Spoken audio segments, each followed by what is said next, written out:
எல்லாருக்கும் வணக்கம். Welcome to Jayan channel. Jayan channel பார்க்குற எல்லாருக்கும் ரொம்ப நன்றி. நிறைய வீடியோஸ் வந்து லைக் பண்ணுறீங்க, ஷேர் பண்ணியிருக்கீங்க, சப்ஸ்கிரைப் பண்ணியிருக்கீங்க. அவங்க எல்லாருக்குமே நான் நன்றி சொல்லிக்கிறேன். இந்த வீடியோ எதுக்காக போடுறேன்னா, ஒரு அவேர்னஸ்க்காக தான். லேடிஸ் வந்து நீங்கள் முக்கியமாக நீங்கள் வண்டி கற்றுக்கிட்டிங்கன்னா, நீங்கள் ஸ்கூட்டி கற்றுக்கிட்டிங்கன்னா உங்களுக்கு யூஸாக இருக்கும். ஏன்னா எப்பயுமே நீங்கள் ஹஸ்பண்டோ, அண்ணனோ, தம்பியோ, மகனோ ஓகே எல்லாருமே உதவி செய்வாங்க. ஆனால் ஒரு சூழ்நிலையில் அவங்களால உதவி செய்ய முடியல அப்படிங்கும்போது பெண்களாகி நீங்கள் என்ன பண்ணுறீங்கன்னா, எதுக்கெடுத்தாலும் யாரையாவது எதிர்பார்த்துட்டே இருக்கணும் இல்லையா? அப்படி இல்லாதபடி நீங்கள் எங்கேயாவது போகணும் வரணும், ஒரு மெடிக்கல் ஷாப் போகணும், ஒரு மார்க்கெட் போகணும், குழந்தைங்கள கொண்டு போய் ஸ்கூலில் விடணும் அப்படின்னா உங்களுக்கு நீங்கள் வண்டி கற்றுக்கிட்டிங்கன்னா உங்களுக்கு ரொம்ப நல்லா யூஸ்ஃபுல்லாக இருக்கும்.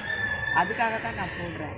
ஏன்னா நீங்கள் சின்ன வயசுலேயே உங்களுக்கு கேர்ள் பேபி இருந்தாங்கன்னா அவங்களுக்கு சின்ன வயசுலேயே நீங்கள் இதை வண்டி சைக்கிள் ஓட்ட நீங்கள் கற்றுக் கொடுக்கலாம். அப்போ அவங்க வந்து பெருசாகும் போது வளரும் போது அவங்க வளர்ச்சி அடையும் போது ஆட்டோமேட்டிக்காக அவங்க ஸ்கூட்டி வந்து ஈஸியாக ஓட்டுவாங்க. எங்கள் அம்மாலாம் வந்து எனக்கு வந்து சைக்கிளே வந்து ஓட்ட விட மாட்டாங்க. ஏன்னா சைக்கிள் ஓட்டினா விழுந்துருவோம், கை கால் உடஞ்சிடும், அப்புறம் உன்னை வந்து யாருமே கல்யாணம் பண்ணிக்க மாட்டாங்க அப்படி தான் சொல்லுவாங்க.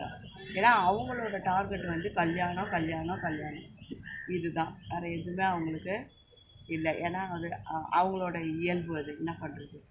அப்போது நீங்கள் வந்து ஒரு கேர்ள் பேபி உங்களுக்கு இருந்துச்சுன்னா நல்லா சின்ன வயசுலேருந்தே சைக்கிள் ஓட்ட வச்சிங்கன்னா அவங்க பெருசாக வளரும் போது அவங்களுக்கு நல்லா வந்து ஸ்கூட்டி ஓட்டுறதுக்கு ரொம்ப ஈஸியாக இருக்கும். ஏன்னா இப்போ நான் பட்ட கஷ்டம் வந்து நம்ம பசங்க படக்கூடாது அப்படிங்கிறதுக்காக தான் நான் சொல்கிறேன். தேங்க்யூ. தப்பாக இருந்தாலும் ஒன்றும் பிரச்சனை இல்லை, பார்த்து ஸ்டார்ட் பண்ணுங்கள்.